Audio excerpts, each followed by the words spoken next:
Do you know the story by now? It's been common in the past year. The pandemic ravaged economies worldwide. Small businesses went bankrupt in droves because of lockdowns, and I'm one of the unlucky ones that have found themselves without a paycheck for next month's rent. And there's not much to say about myself.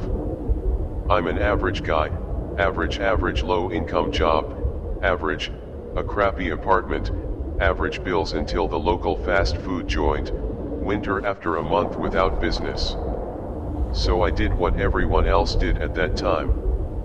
I started job hunting, sending out CVs, going from interview to interview, losing my help and bit by bit with each phone call, and I didn't have anything to stand out from the crowd.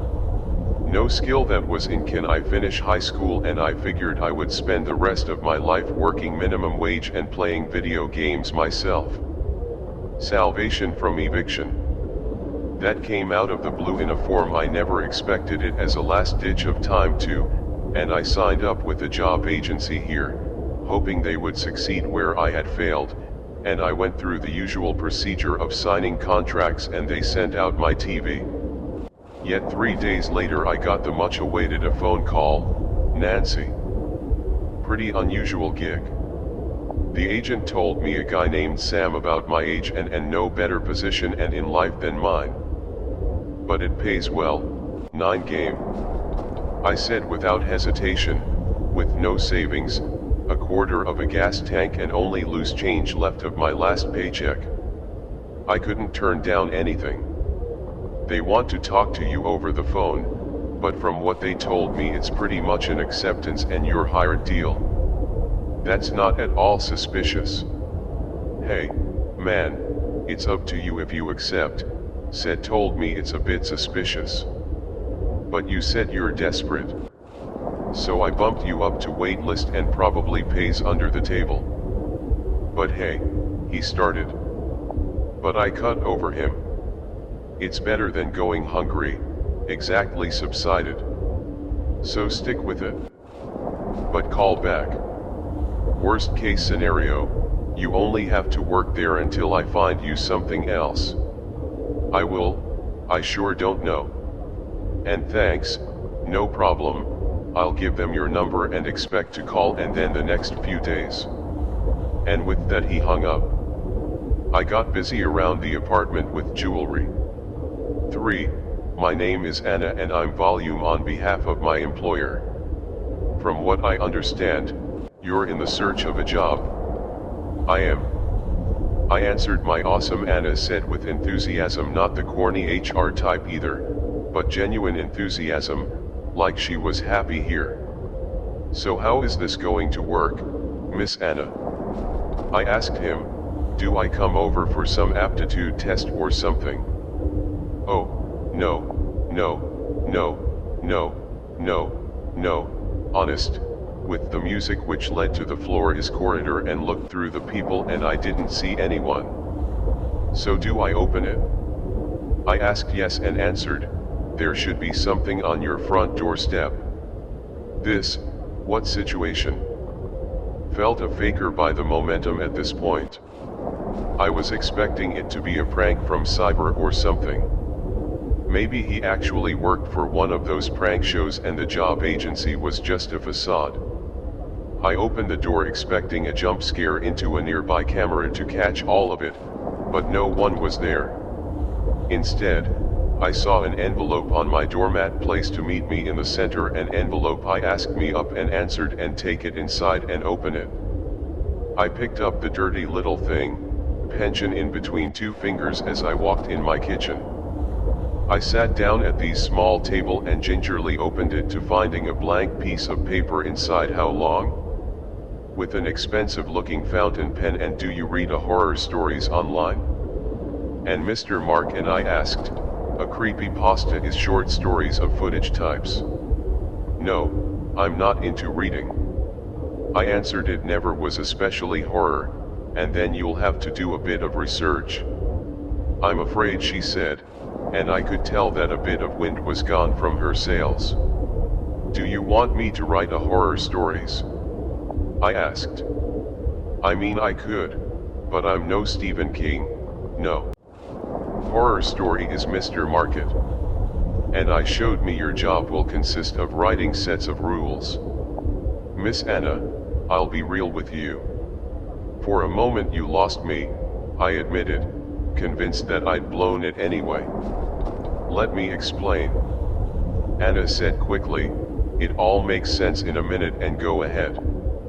I'm listening. Your job will consist in coming up with sets of rules. Like I already said, you will be giving a setting that usually an unsettling one and you'll have to build a set of rules around that setting. No story, no characters, and no offense, just the rules. Do you understand, Mr. Mark? Not really, I admitted. Read up some stories, then look for ones where people find rules at a new jobs. Are we moving to a new home or school near? Bound to find some, read them and use the pen and paper we provided. It's right, some of the rules. When the list is done, place it back inside the envelope and leave it on your door. You have until tomorrow to ask. If the envelope isn't on your doorstep by then, we'll assume you're not interested. I'll give it a shot, I said after a few moments of thinking. It wasn't like I had anything better to do with my time. What's the setting? The first one is a test and I'll make the setting whatever you want. We want to see if you offer what we're looking for her. Try to make it. I'll give him my best, I said, trying to fake the slightest amount of enthusiasm. That's the spirit. And I said we expect great things from you. I will return with another call. After the list is appraised, we will discuss your salary. Then we said our goodbyes and she hung up.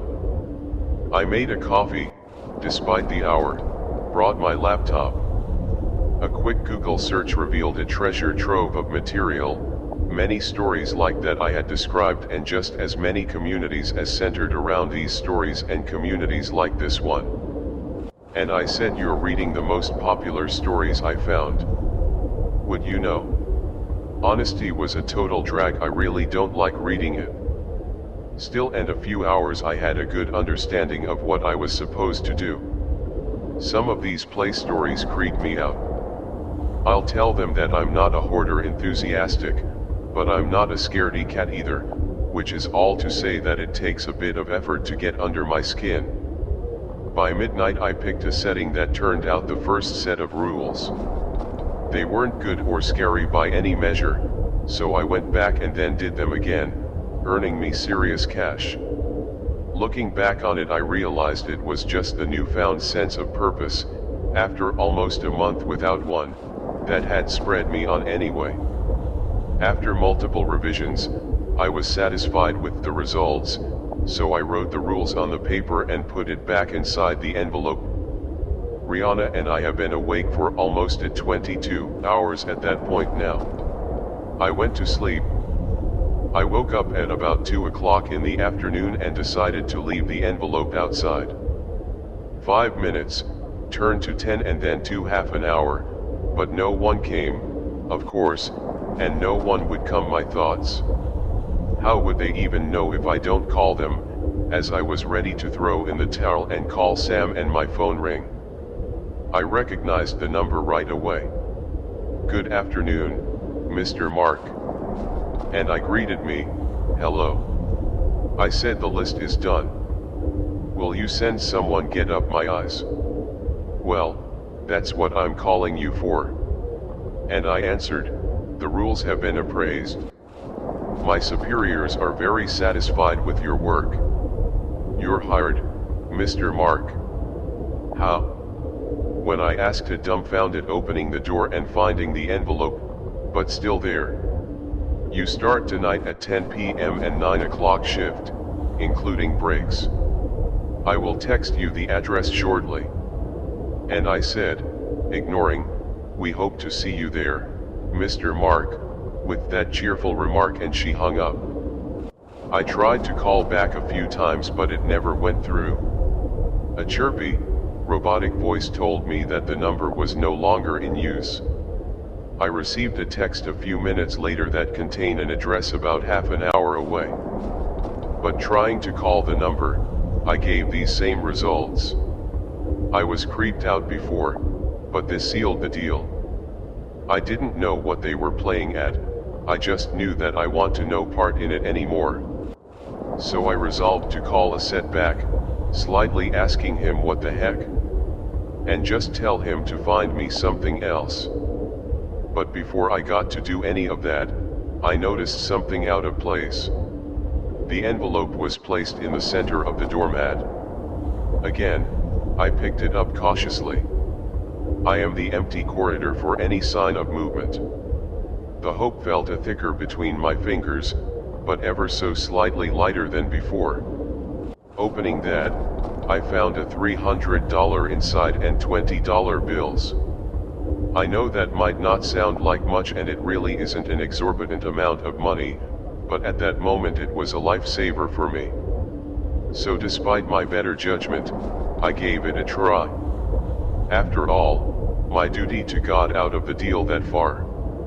So it was definitely where's my timer. For nothing else, I went grocery shopping to restock the fridge, filled up the car, coaching at a proper dinner for the first time that month, and waited for night to come. I left home 40 minutes before my shift. The phone's GPS picked up the address right away, leading me out of the city and out of something better to country roads, and I passed through a few small towns in the way. I barely saw any other cars on the road. The GPS led me off of asphalt, and I have beaten dirt at some point into some dark woods. Alarm bells went off in my head telling me how bad of an idea this was, but I ignored them. The belief that this was just a prank and grew stronger, pushing back against the mounting drag and paranoia. After 10 more minutes to the woods, I saw something between the trees, a 3-story building with a flash, rooftop lines with dark windows. The GPS pointed me straight at it, and, as I approached, a tall concrete fence topped with the barbed wire came into view. Some empty parking spaces greeted me as I entered the Clarion, so I pulled into one. I wasn't close enough to the gate to see that the chain around his handles and dangled freely, leaving it a lot. I got out of my car cautiously, leaving the engine running in case I needed to make a hasty retreat. Guys, you can come out now.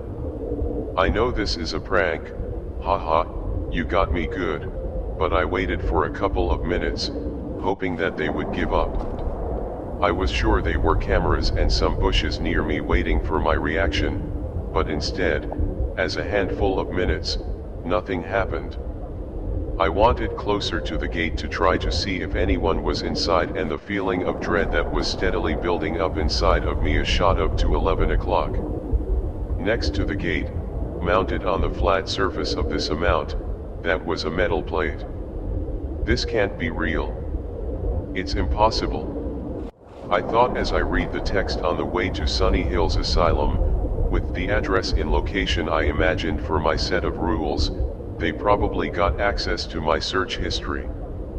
I thought I probably saw that name somewhere in a story and I appropriated it and they figured it out.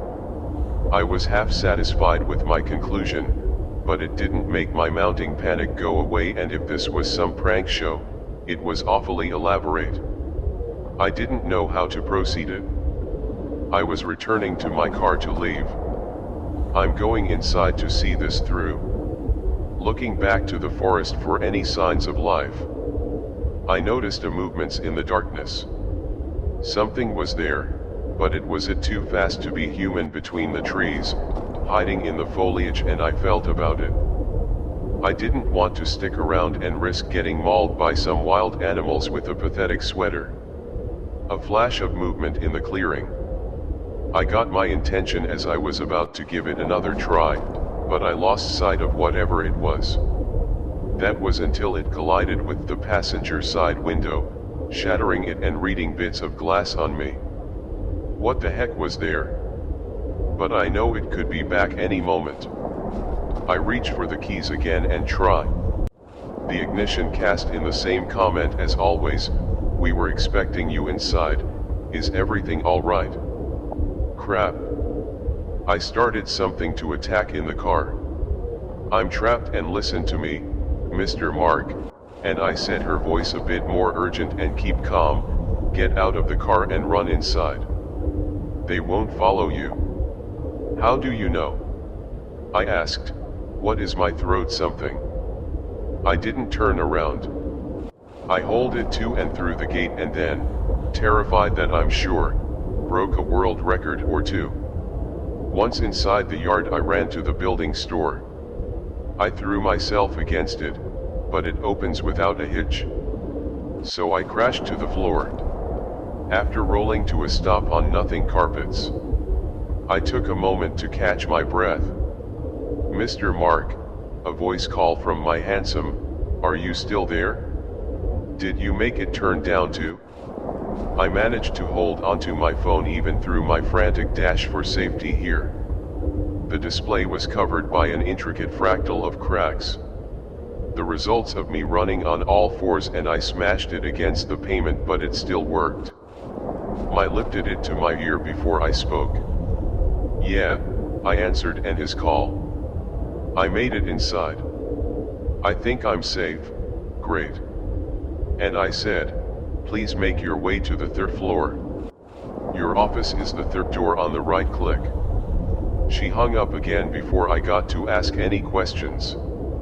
The realization that this was no prank, that I was in actual danger, finally sank in, and I needed to get out on the double.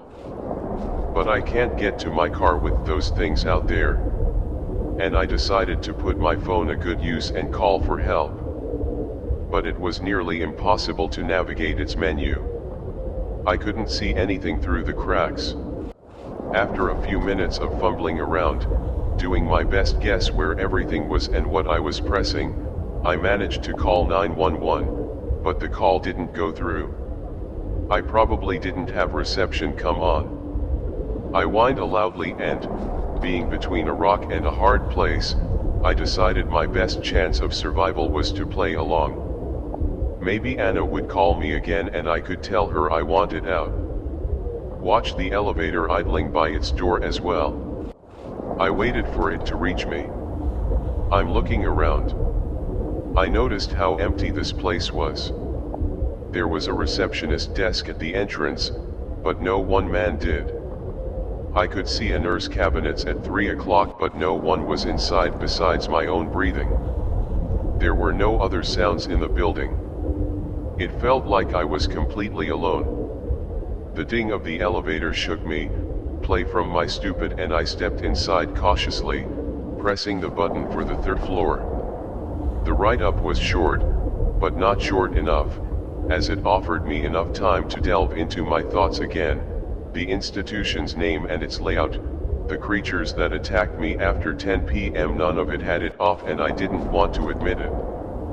But I knew exactly what was going on. I was just hoping I was wrong. The elevator arrived on the third floor. When I opened the third door on the right, when I found a desk sat in front of a wall for the monitors, I realized with tear that I was right.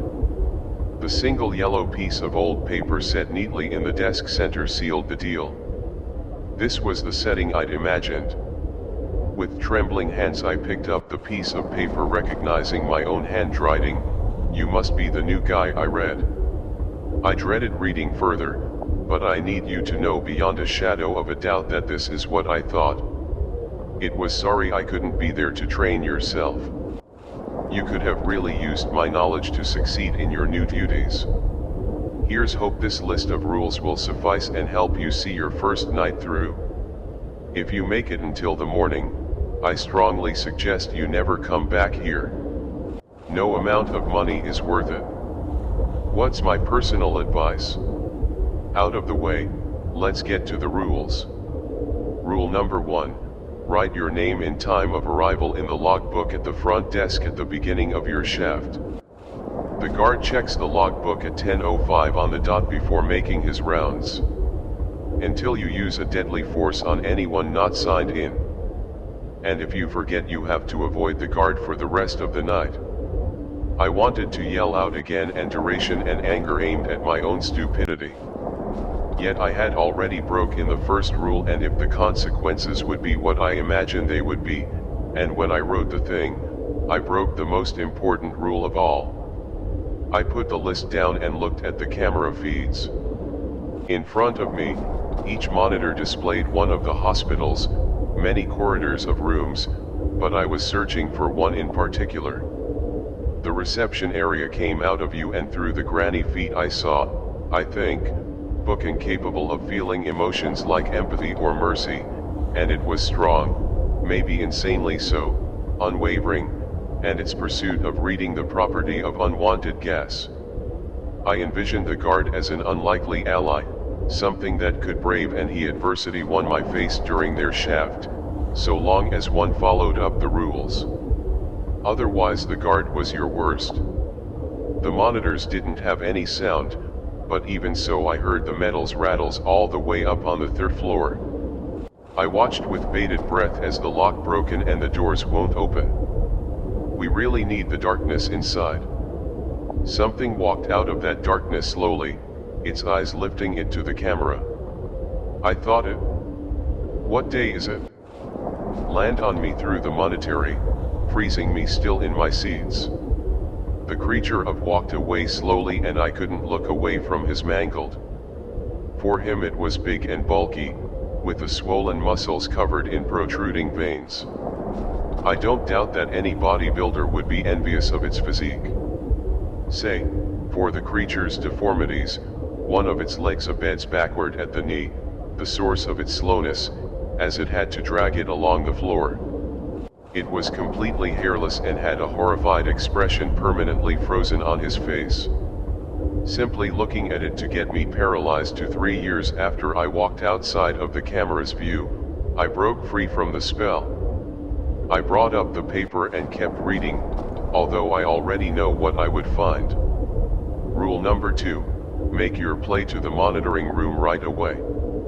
You can take whatever you want, but you have to pass by solitary confinement and say hi to Greg. If you fail to do this, and Greg will break out, and we don't want that. In case you forget, you have to call the nurses to sedate him and bring him back to his cell. I had imagined the Sunny Hills Asylum as filled to the brim of patients, but they were all normal. People all save for Greg, who was it more? A special, born to a possessed mother that was a part of a cult. Greg inherited her strength and wild demeanor. Put the call ton of being kind to a messy grow up, putting him through rituals meant to bring out his latent powers. That resulted in a myriad of physical and mental conditions. And when they called us, I finally got what they wanted, awakening Greg's potential. He slaughtered all of them.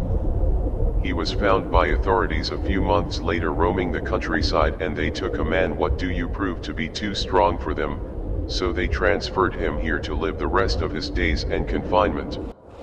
I, of course, know all of that because I made it up myself. Greg. Was it a real flesh and blood person?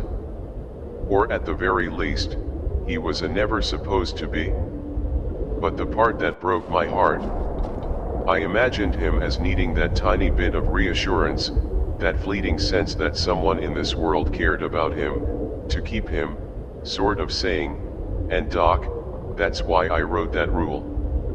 The way that I did, and breaking that rule also broke my spirit. Poor Greg didn't deserve this. None of it. The only silver lining was that Greg wouldn't come looking for me. Specifically, he would endlessly wanted the building until he was caught. I was tempted to go out to look for him myself, to right my wrong on the slightest, but that was a bad idea, and I searched the drawers for taking care of it. I resumed reading, both to refresh my memory and hopefully find some explanation for this madness. Rule number 3, once inside the monitoring room, check the camera feeds once every 30 minutes and report anything out of the ordinary to the guard. Besides the garden nurses, anything in the corridors at night is considered out of the ordinary good. I thought I'm already doing that. Well, I was doing half of that sleepy precise the monitoring half. I was unsure about calling the guards and I didn't log in like I was supposed to, but I decided that I would burn that bridge when I get to it. Rule number 4, if the guy comes to check up on you, don't look at him, only answer his first question, no matter what it is, and don't engage in for the talking. I don't try to get you to talk more about we'll leave after 10 minutes and I was sure that I could ignore.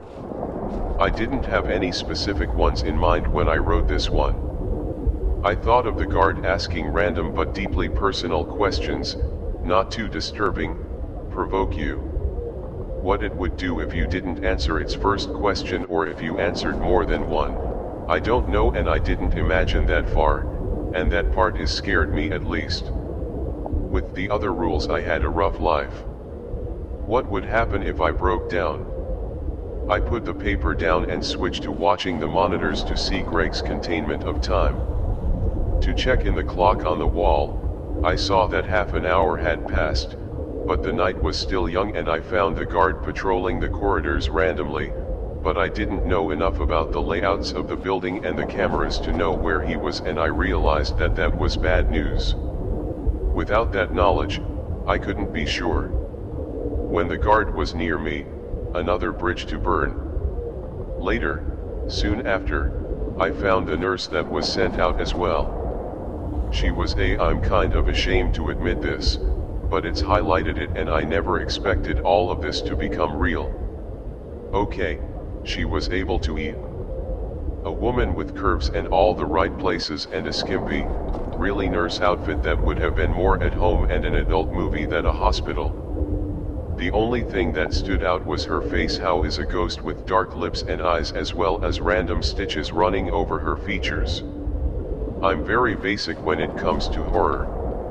Okay, I know it's not an official and I won't pretend that I had, in any case, all the nurses look like that, with a few differences between them, no names and no numbers, no way to tell them apart from one another, with a singular purpose, easy to outsmart, so I don't worry much about them anyway.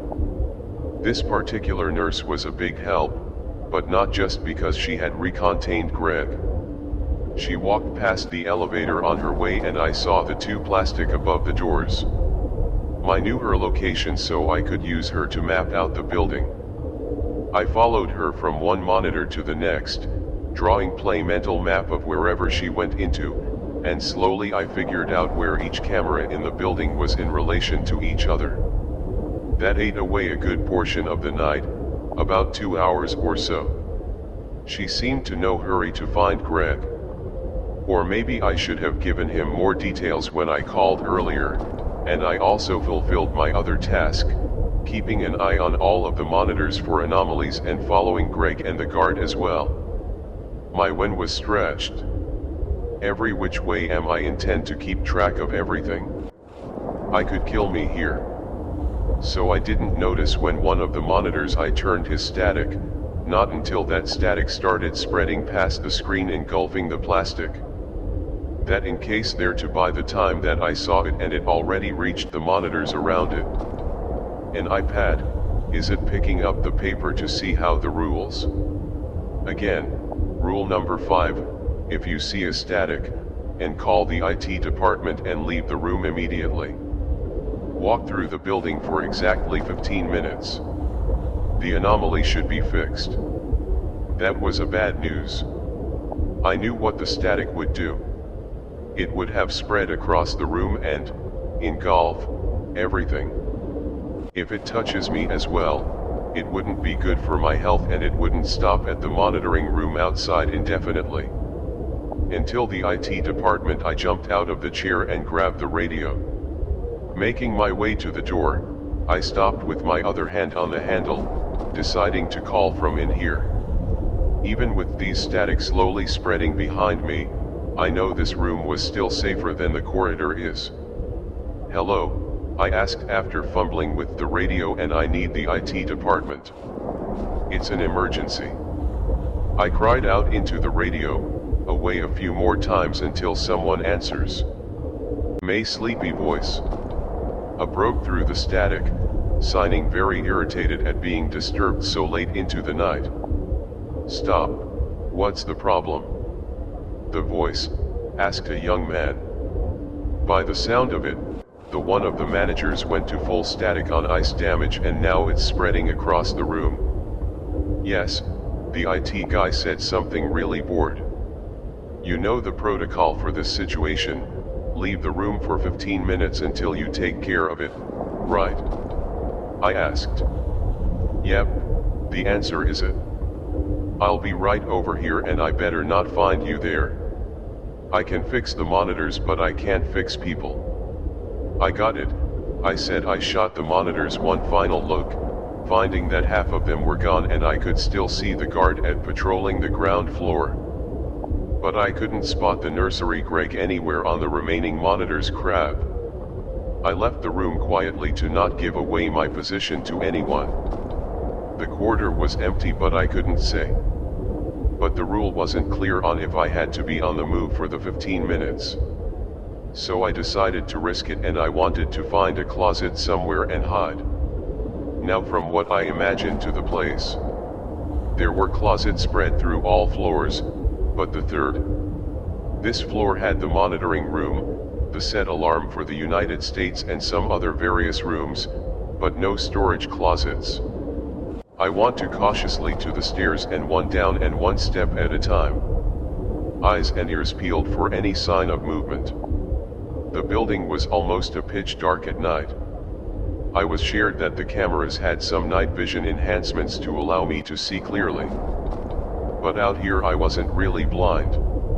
My eyes are dead after a while. But just barely reached the second floor and found lots of doors lining into, but I didn't know which one was the storage closet I so desperately wanted to crawl into. Most of them were rooms for the patients, but those were locked while the closets weren't. So I tried. The door is one by one. I was halfway down the corridor with no log. All of the doors were closed. As I abandoned the door 6 and 1 for 7 o'clock, praying that would be the one, I saw a shadow coming from behind the corner, turned the corridors on, a small shadow, walking around with the spring intercepts like she was skipping merrily through a metal and not this hellhole. I couldn't make out her features through the dark but I knew it was one of the nurses and I knew that she saw me, seeing as my skin crawled and my hair stood up. Hey, she yelled at her twice. You're not supposed to be out here. Let me escort you back to your room. Fireflies kitten hard on my heart went from lightly beating alarm to drumming at a mile a minute. I turned in, sprinted with all that I had, not caring where I would end up so long as it was away from her. Hey, stop! She yelled after me. Her footsteps sounded from behind. Mix it in with my as she gave chase, and don't run through the corridors, you'll hurt yourself. Leave me alone, I yelled as I reached these. She was like a cheetah on steroids and compared to her, I was a slogan sleeping pills. She bounded on the stairs with reckless abandon, closing the gap between us with the terrifying speeds, and I reached the landing and decided to screw it.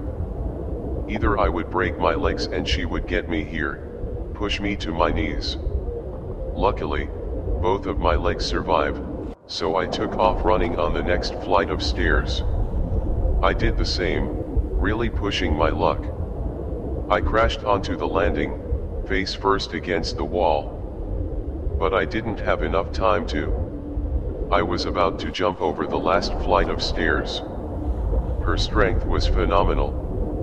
It was enough to send both of us flying through the air and she had lights onto me. I turned around at the last moment and ended up landing on top of her. She broke my fall, but I got one now. Now, she said in a sweet voice as she pushed play off my road away and it got out of my hunches even as I uselessly and gasped for "Are you wouldn't hurt yourself, see you, and I told you not to run through the corridor is between these years and the fear." I looked up at her. She got to repeat it perfectly fine, despite the fall, and the police syringe out from somewhere I don't know from where, and I don't want to think about it, but let's just say that to your office had no pockets to speak of here. She said that point in the needle in here. I fell on my back and crawled away on my elbows, but I knew there was no escaping her. This will calm you down and then we'll find you a nice quiet room, I tried to say, but with nowhere on my lungs. My voice mailed me and she stepped on my foot to stop me and leaned over me with such force that I enough to leave it down. God, I thought Greg was even stronger than I thought. He reached down to grab me and got a hold of my leg. I was effortlessly picked up and he lifted me high enough to make eye contact, hanging upside down like I did with. My lungs are still burning for air and I nearly shot my parents with fear. Hey, big guy, and I am ready. But it wasn't enough to permanently verify the expression on his face, like a wild animal curious about its prey. You, friend. Yes, his voice was a decent breaking around the edges, but I thought warmth behind it. Yes, I struggled to push out an answer. I'm a friend, don't hurt me.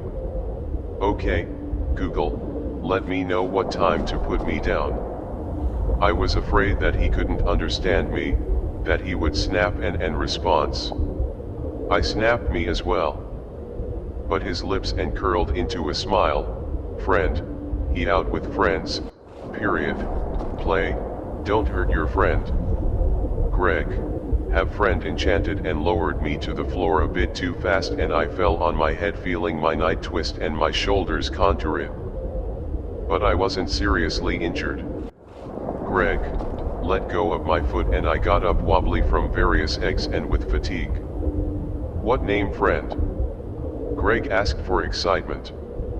It took me a moment to reel fairly sure you can stab me like a twig, but at that moment I was 100% that he wouldn't let play.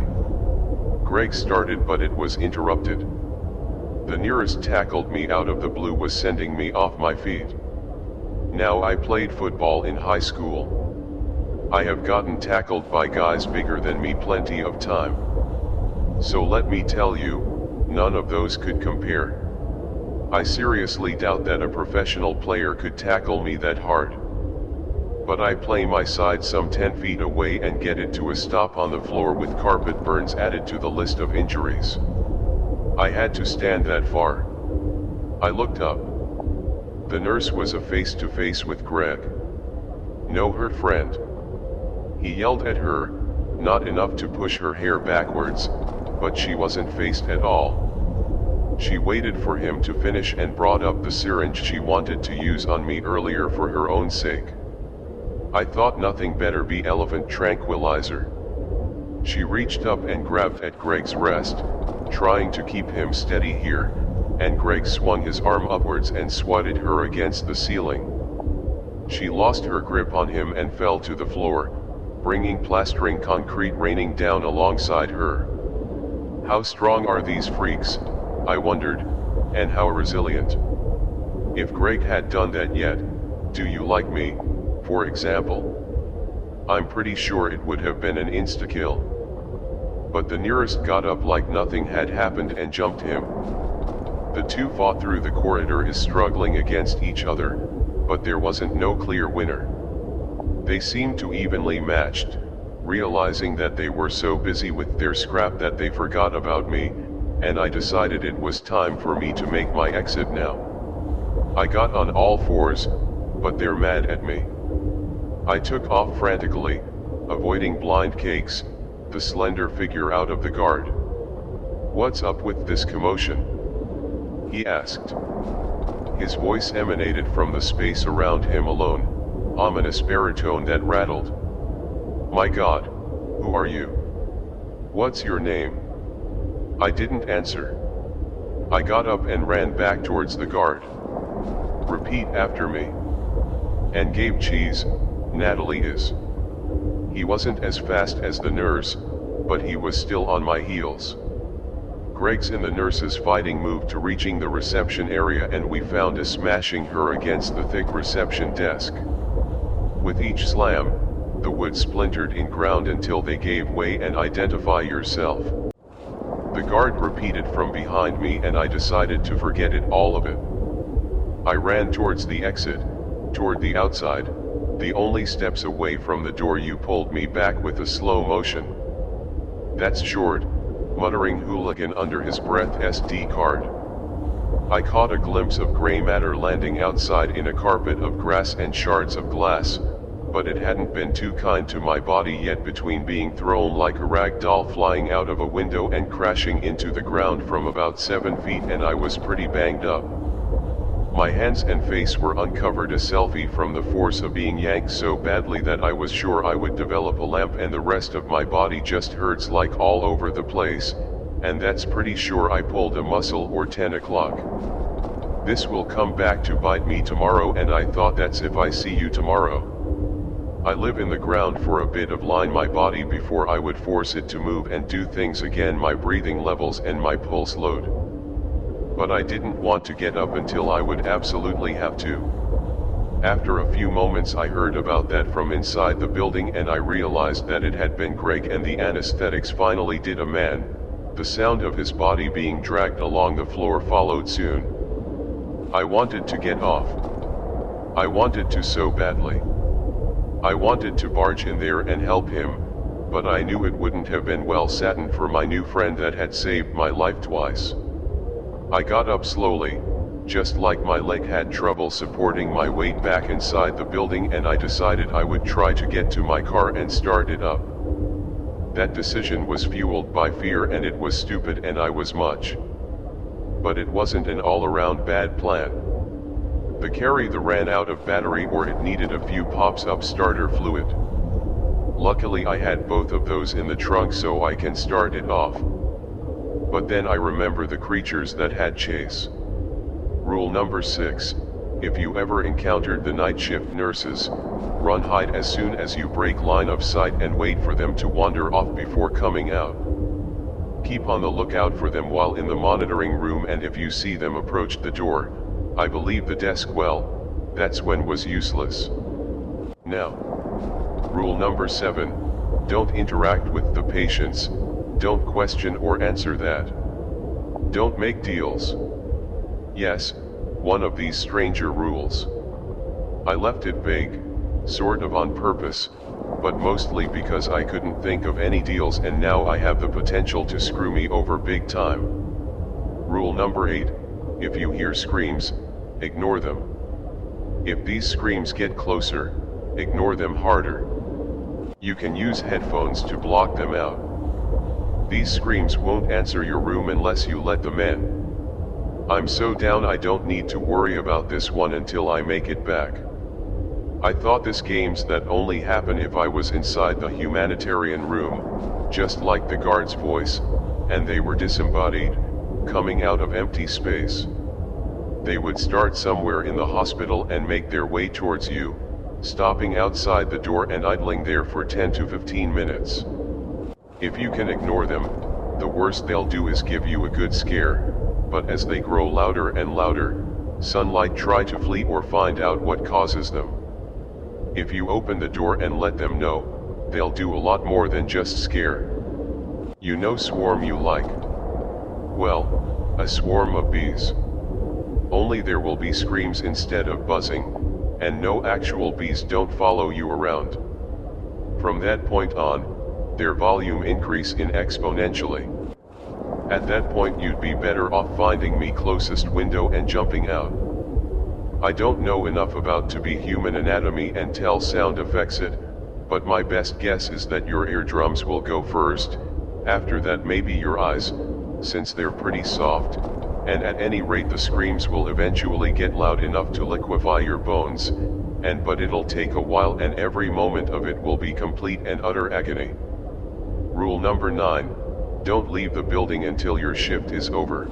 Rule number 10, if you leave the building before your shift is over here, under any circumstances don't leave the yard. Get back inside as fast as possible. All of the doors and windows will be locked. So call the guy to let you back inside. A long groaning comma. It wasn't like I will leave the yard. I wasn't particularly thrilled to find out if I cannot run the forest creatures, but I couldn't exactly call the guard either, and I couldn't break into the forest creatures got impatient and seemingly decided to give me a one way or another. They were afraid to enter the yard because of the guard, I was sure of it, but they didn't have any gripes with hurling stones, realizing it ain't my sound, since they couldn't see me over the fence. I tried to be as quiet as possible. As I moved away, a couple more boulders fell where I had been only moments ago, but the rest started flying randomly. I made it to the side that led to the basement and it was locked. The deadbolt changed and bonded with a bulky log crab. I grumbled quietly enough not to be heard writing the rules. I forgot to include a keychain with a useful key somewhere in there. I was out of block, or so I believe. Until another I shuffle, can I call that pebble with a single hand? Another pebble came flying, crashing down on the door, and then another one, and then there was a pause. Now heard something heavy being dragged towards the fence from the forest and saw the boulder's top rise in the air before it was launched with great effort. This one was much bigger, about the size of a generous beach ball. The ones that reach all the way to your waist play out of the way. Landing on my stomach and heard it crash through the trapdoor and back up on my feet, I saw the stairway leading to the basement with the boulder at its base. No thanks, suckers, I yelled, and quickly, when it died, a few more boulders came flying, but they all landed in front of the door where I had been. I descended these stairs slowly and turned. The mercury darkness, as still there, invaded my nostrils.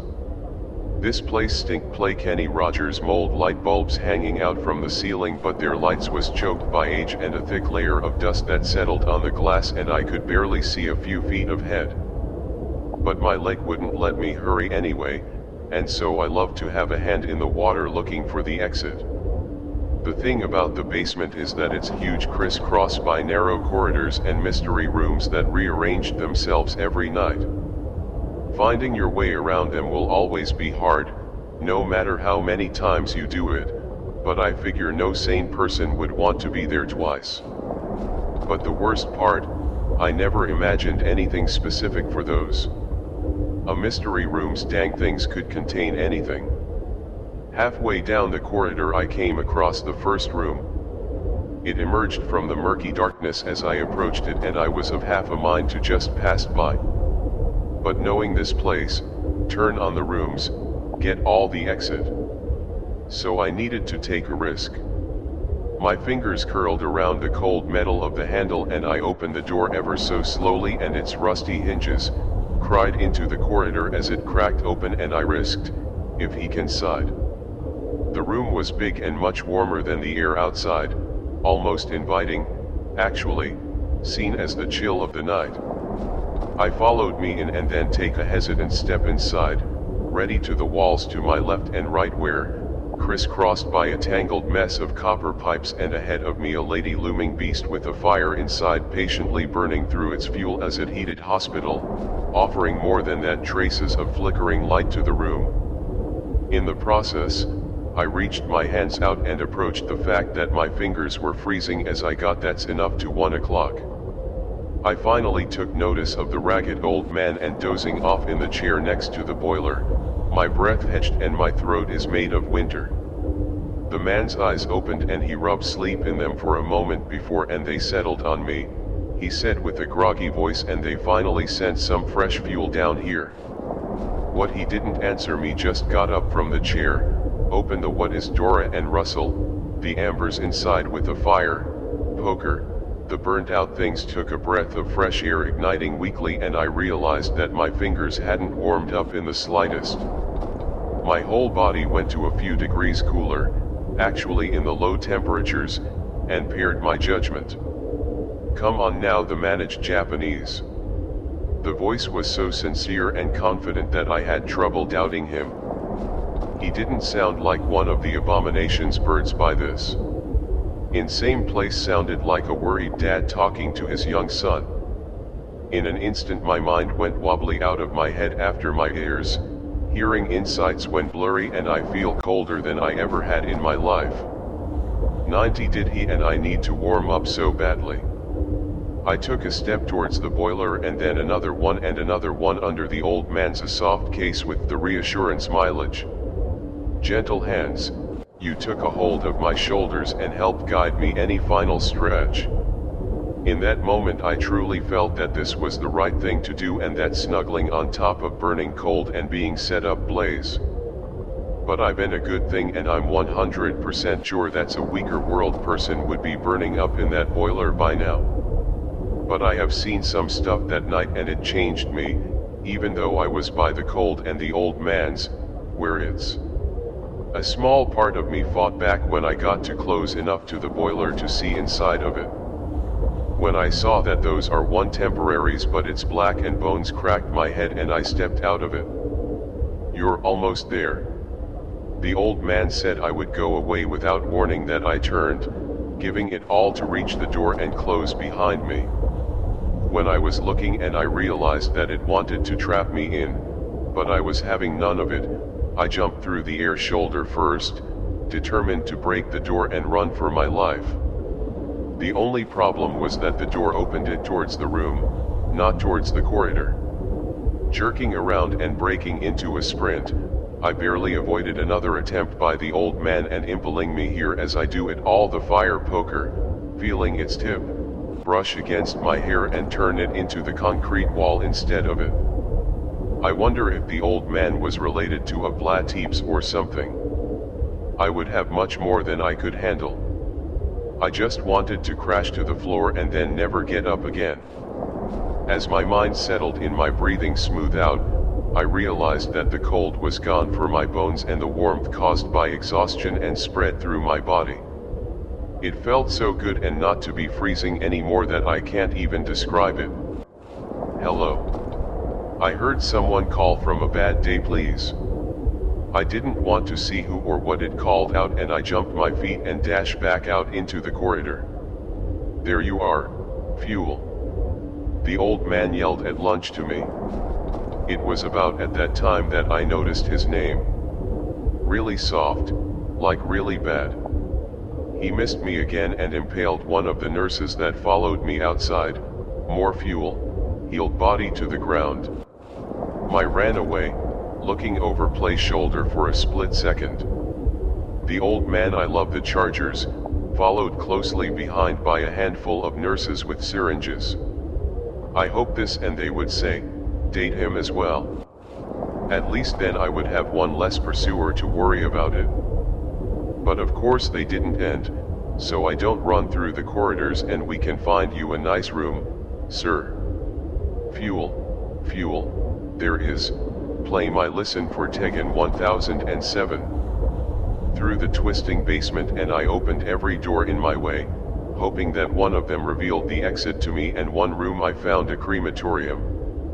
The cursory glance I could spare revealed as stretches covered with sheets hiding bloated, rotting bodies beneath a cremation chamber set against the opposite wall. But it looked like it had been used in a while. I didn't get to gather more details. The bodies on the stretcher is a jolted up shambling towards the door with great speed from behind and tried to tackle me. I dodged and her needle missed its mark. She flew over me straight into the arms of one of the corpses and I quickly shut the door.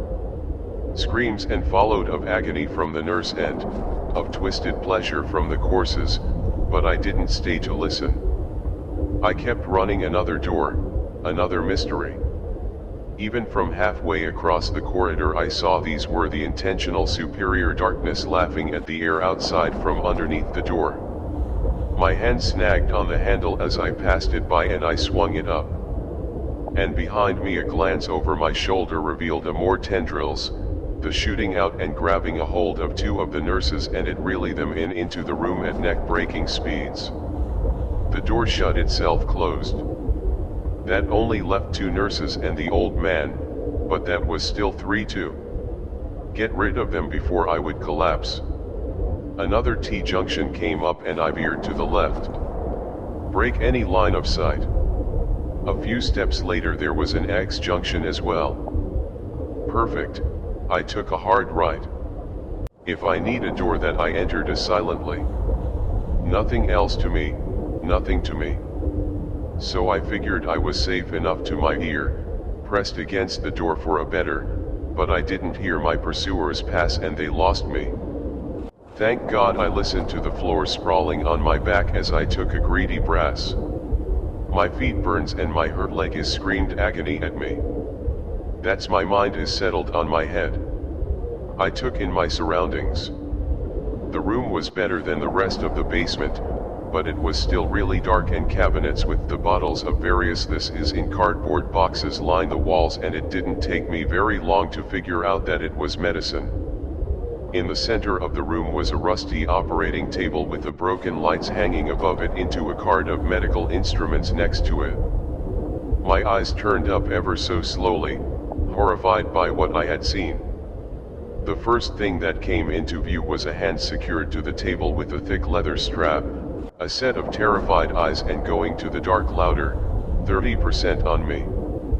I got on all fours and made my way to the table, using it to drop myself off, but the woman bound to it, kept trying to cry out, but her mouth was gagged, all of her limbs were bound to the table, and she was dressed in the same skimpy uniform and that all the other nurses were.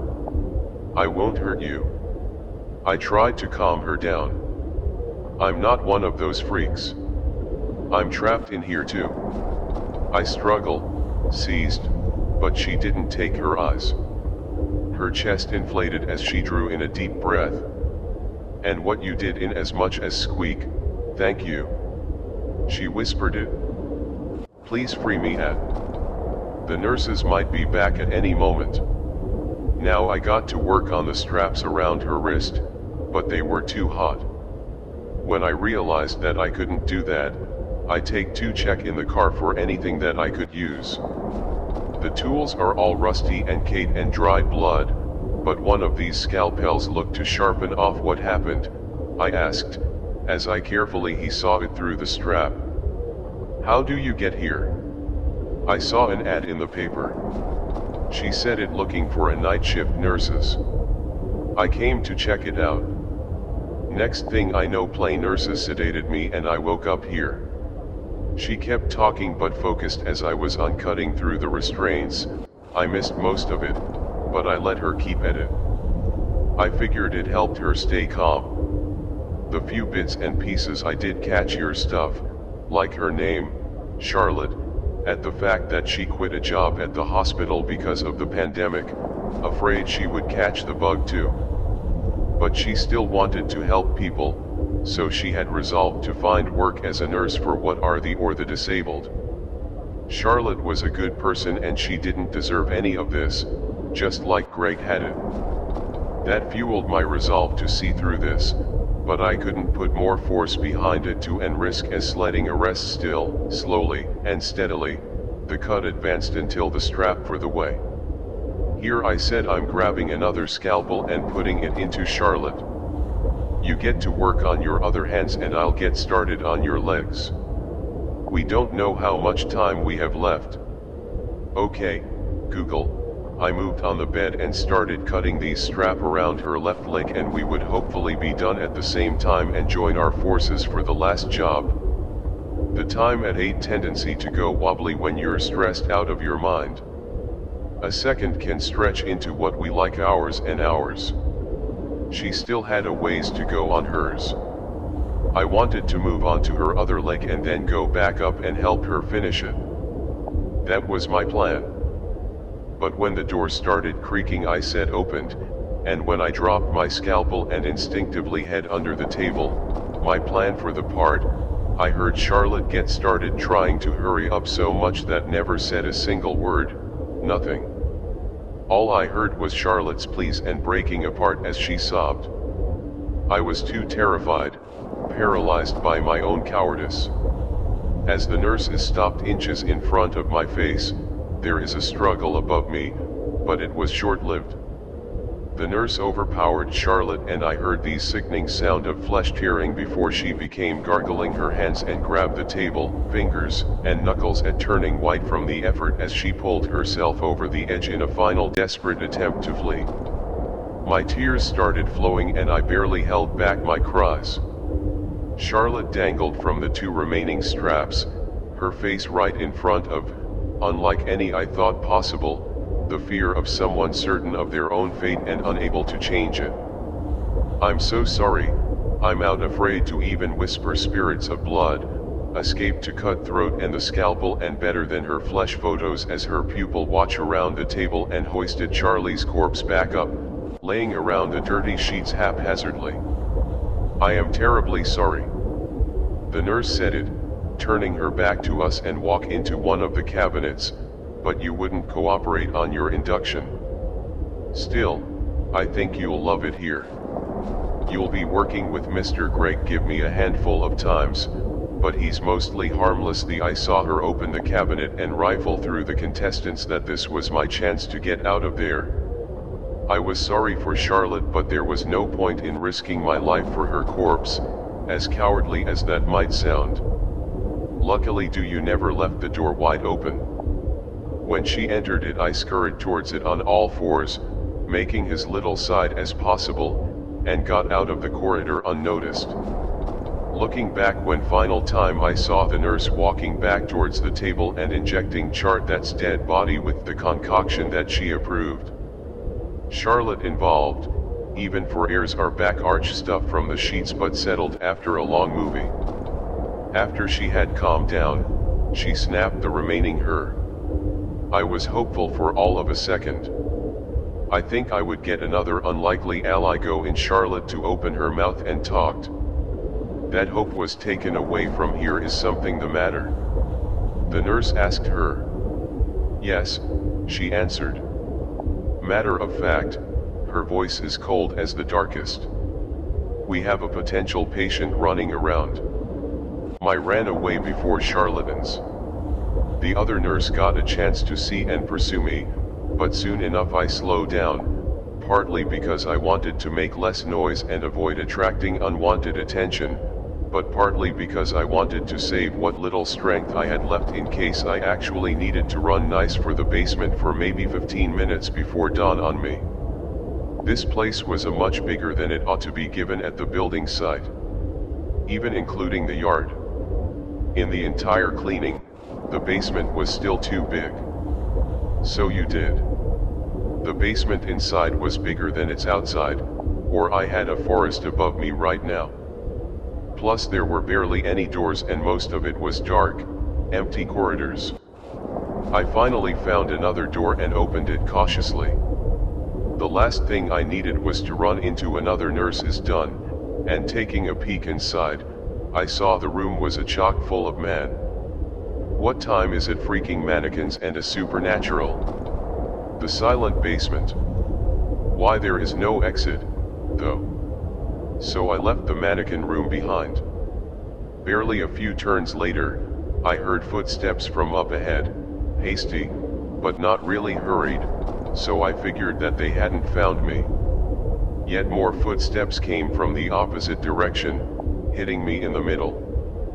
But not eager to be found, I snuck back into the mannequin realm. I retreated among them, reached in one of the corners opposite of the door and lay down. The footsteps came, paused next to the door, and a nurse. At that moment I was grateful for the fact that I wasn't there. "You're pressed to the metal, like I wanted to do at first. Is the patient in there?" another nurse asked the first. "I don't think so. I don't see him." The first nurse answered. "Okay," the secondary sighed. "I'll go on ahead and keep searching. You keep on the lookout in case he passes by." "Okay," the first nurse said. She closed the door, muttering creepy things under her breath. I took a deep inhale to ease my nerves, careful not to make too much sound. When I exhaled, this predicament was bad to say the least. I had no way out of the room. Now, maybe I can just stay here for the night, I thought, When my options they're night shift nurses after all, maybe they go to sleep in the morning. I was half satisfied with my plan, but in retrospect I know I was ready for the most ludicrous mental gymnastics. How long as I could rise? I lay down on my left side with my back against the wall, in the face.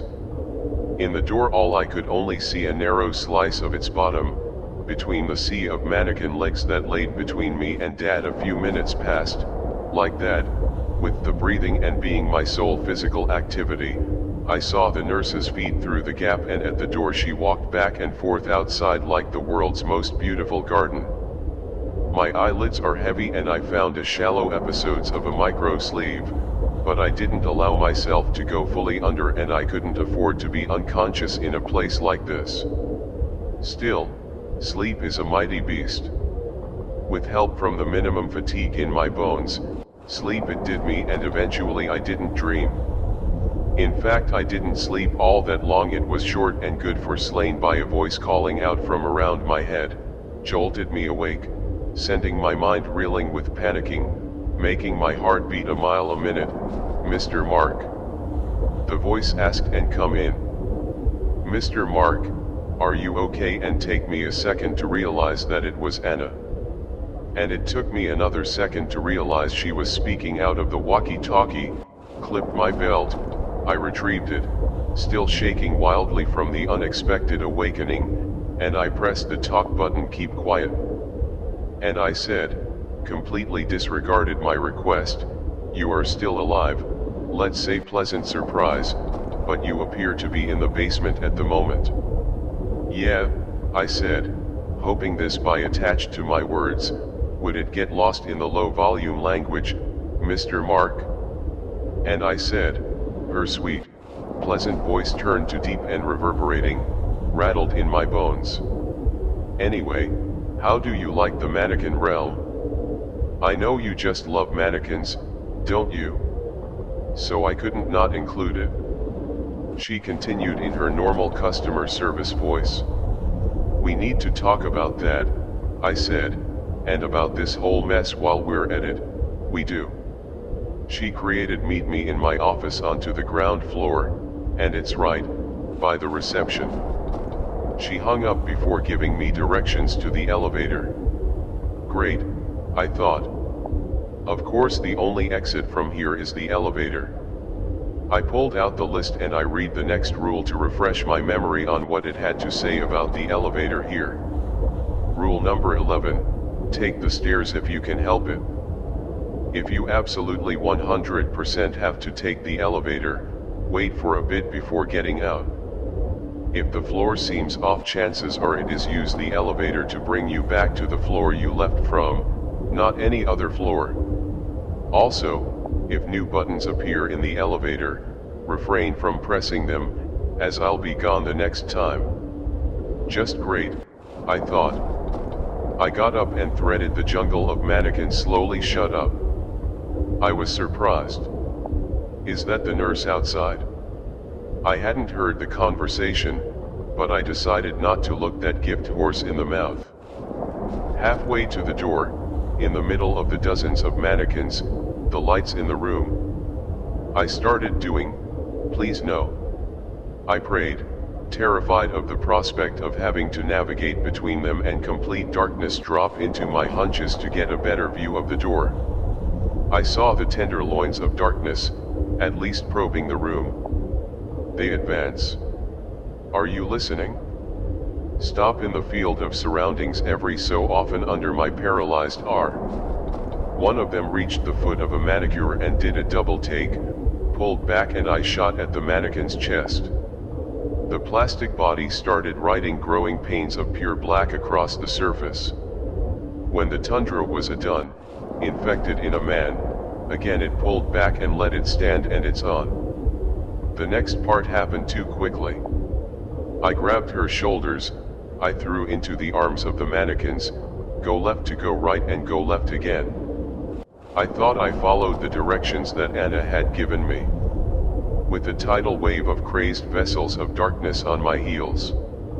They pushed and climbed and rushed to pass each other, all caution discarded, in their attempt to catch him and convert me as well. I ran across to her nurses on my way, but I pushed all of them to the ground and kept going before long on the verge of collapse and in hip, cancel, lady.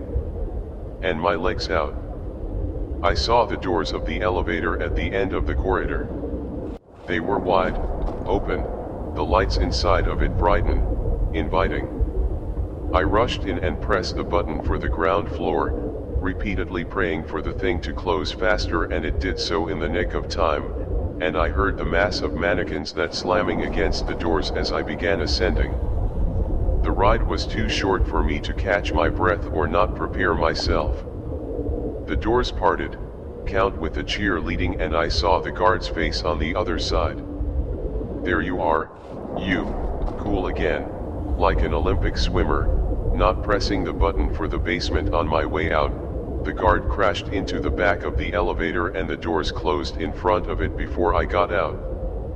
No, no, no, no, no, no, it's fear rather than frustration which helped to put the basement into perspective for me.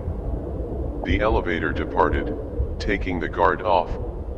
To meet the fate that had been reserved for me, I turned and headed for the reception desk, finding Anna's door right away. Now that I need to look for it, it said all like a sore thumb, large, beautifully ornate dark wood with a shiny gold plaque. And it's better that Red and Lilith. Could that be any more telling? I wondered as I approached the door and cast play shadows on our futures. Take a seat of Mr. Mark, she said, just turned to the armchair in front of her. I'm not wrong in my assessment that you could really use it. Am I? She asked, with a devious grin or not. I admitted with a frown and made my way to it, and I looked as normal as any other woman. You might need a few hazel eyes, a black-haired captain, a tight office button, a pair of classy glasses and a pencil skirt and blouse. Duo, imagine, you're run-of-the-mill businesswoman and you have a good picture of her. So what do you think of your job so far from Mr. Mark? She asked. After I made myself comfortable in the armchair, my head felt like it just exploded when she for real it sucks, losing what little bits of composure I love to. What is this place? What are you? What? Anna smashed your hand on the desk, cracking me wooden, stopping my words and my throat.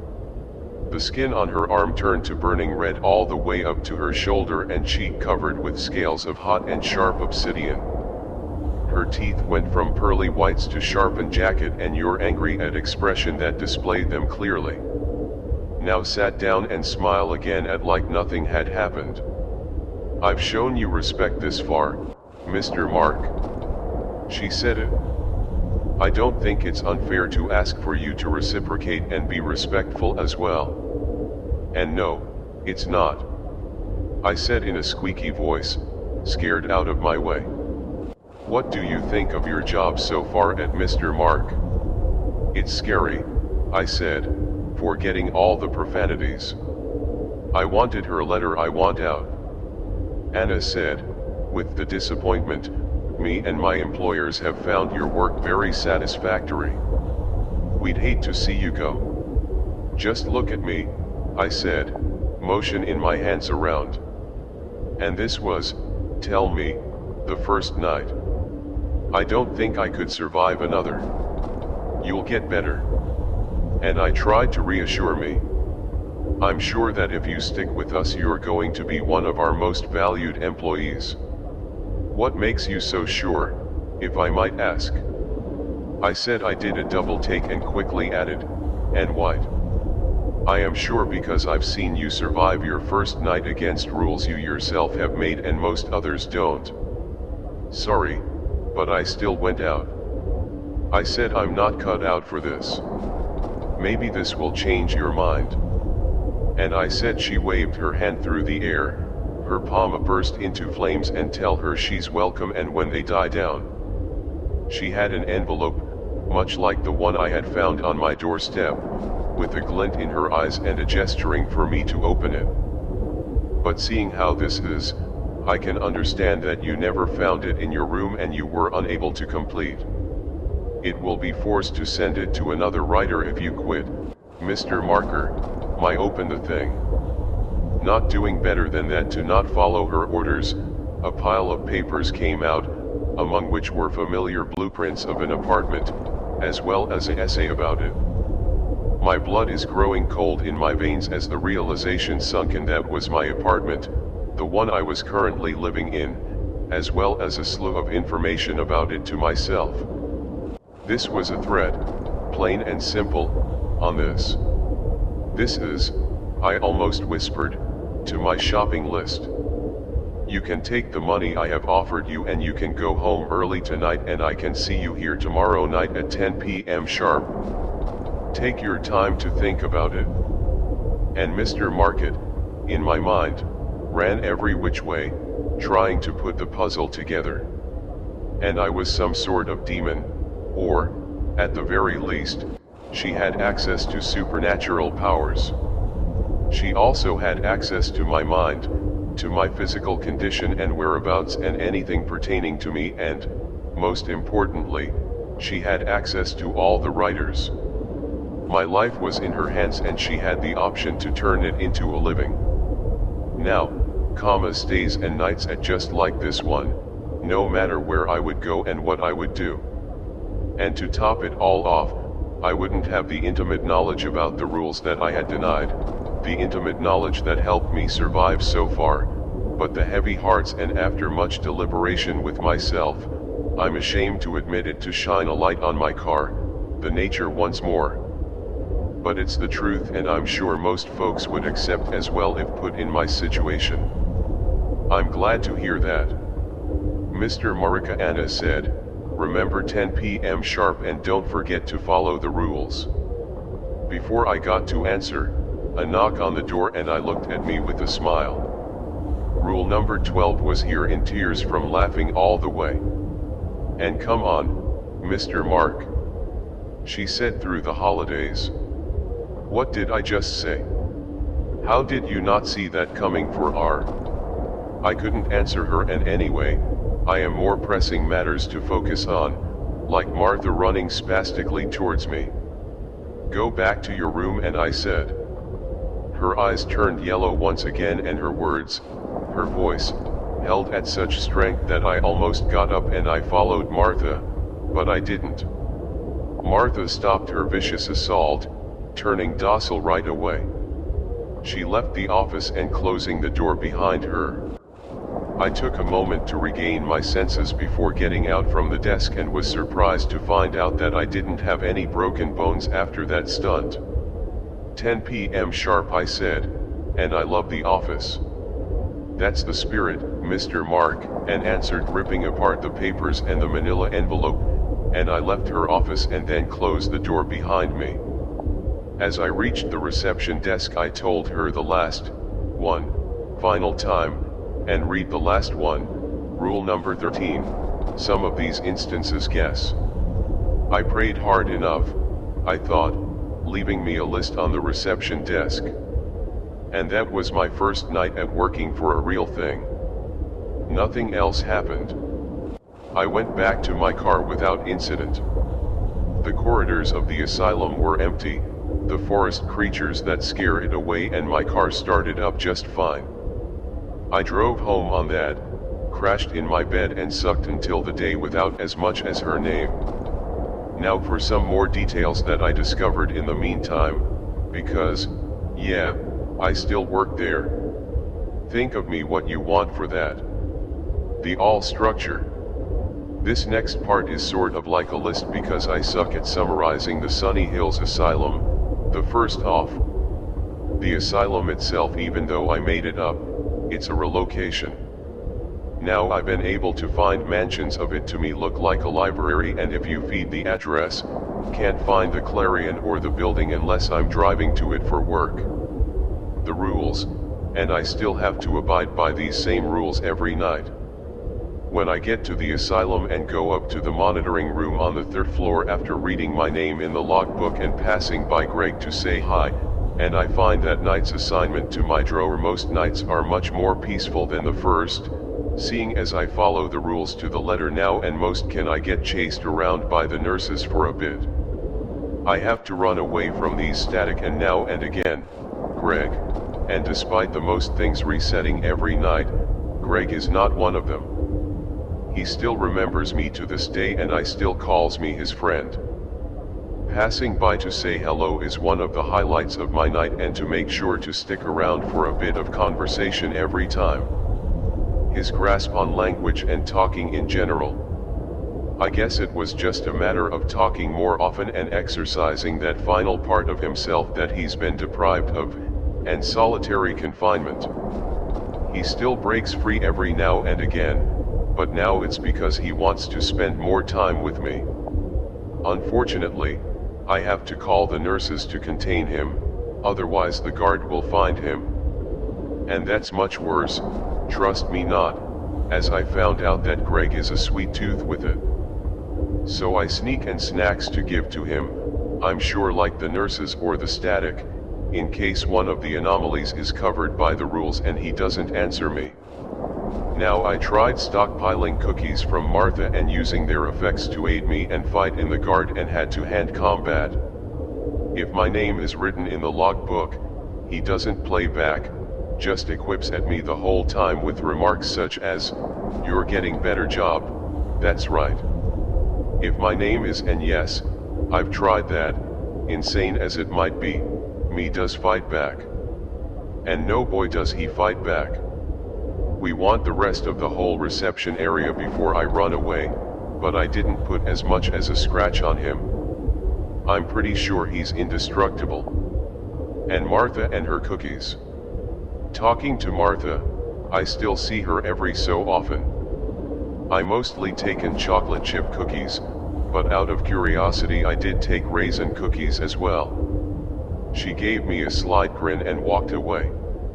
I crumbled up the cookies and a smallest grammar, thinking that they were poisoned. I never imagined anything about her cookies, save for the fact that it's a test. Martha hates raisins and people that like raisins. It turns out that the reason cookies are injected start from the nurse's room, which means that, yeah, Martha sneaks in and out of the basement to steal from the nurses. She's one hardcore granny yet, but she can't read the labels, so she ends up putting random stuff in the cookies. Bad effects this far included a nausea, bleeding from various orifices for random amounts of time, explosive diarrhea, sprouting, random body parts that shrivel up and fall off, losing some or all of my senses and many more. I'm not sure if that's because of these small doses. Some of the benefiting effects this far include increased strength and agility, sharper senses, invisibility, a rapid healing and many more. These are the cookies I stockpiled to fight the guard with. And no, I can't use them to become a superhero or save myself from pitches again. I hate all of them in one. Go and see me in action. The nurses, I figured it out, they've since Howard Martha I'm reaching a good stuff, but they still let her get the bad stuff. I just to mess with me. I figured that one out the hard way. The nurses, they might just be the most interesting thing in this asylum, since I didn't imagine the nurses reside in their dead in the basement. For another, they always come up with the elevator. I don't know how many of them there are, but I'm guessing that somewhere in the vicinity of 50 plus or minus a few, because they sometimes die. Not all nurses are made equal, it seems. Depending on their assigned patients, are their expected duties. They can be slightly above average. In Sandy, Strong Greg always has 3 active nurses because he sometimes it does manage to kill them. His nurses are by far the strongest and the ones that I call most of since I've given the nicknames. Darling is the nurse that answered my first Greg call. She's the most chatty out of the 3, always down to throw a quick. She's also the strongest, and Beatrice is the second Greg nurse and she's the quiet type I don't think I've ever heard of talk. Actually, she's also the hardest to escape with her. get stuff done fast enough fishing attitude. And lastly there's Charlotte. She's just another nurse now, and, yes, I feel very bad about it every time I think of her, and I have since found her disappearance case, though it never garnered that much media attention outside of the immediate town where she lived. I try my best to keep any nurse from dying. I don't want another one on my already heavy. I never counted them all, but my guess is somewhere in the hundreds of, given the asylum size. Most of them seemed like normal people, but there are a select few bad eggs among them. They'll try to chat me up when I pass the rooms, and their words are like angler fish lures. And once you answer, once you take the baby to you're done for her, you won't be able to stop the last, more and more personal questions. Manual, answer truthfully, no matter how hard you'll want not to. Once they know you well enough, a little, offer you a trade, receive your greatest desire for the low price of a switching places with them once you're done. How do I know this? Because, despite my knowledge of the rules and my better judgment, I accidentally answered a patient once, and my only saving grace was that my deepest fire was to get away from the asylum for good, which could have happened if I switched places with them. I was saved by a paradox field ties, and my first night was one, and I've had plenty since, and he usually gives me a heads up at the end of my shift, along with an address I need to reach by the next night. Once I'm on location, I have to pretend to be a veteran employee on the way out and teach the unlucky new guy or girl how to survive. There's no rhyme or reason to which sets of rules I'll have to fuel test, so my best guess is that they're picked at random. But these tests have opened my eyes to the fact that other people will have to live by the rules that I write.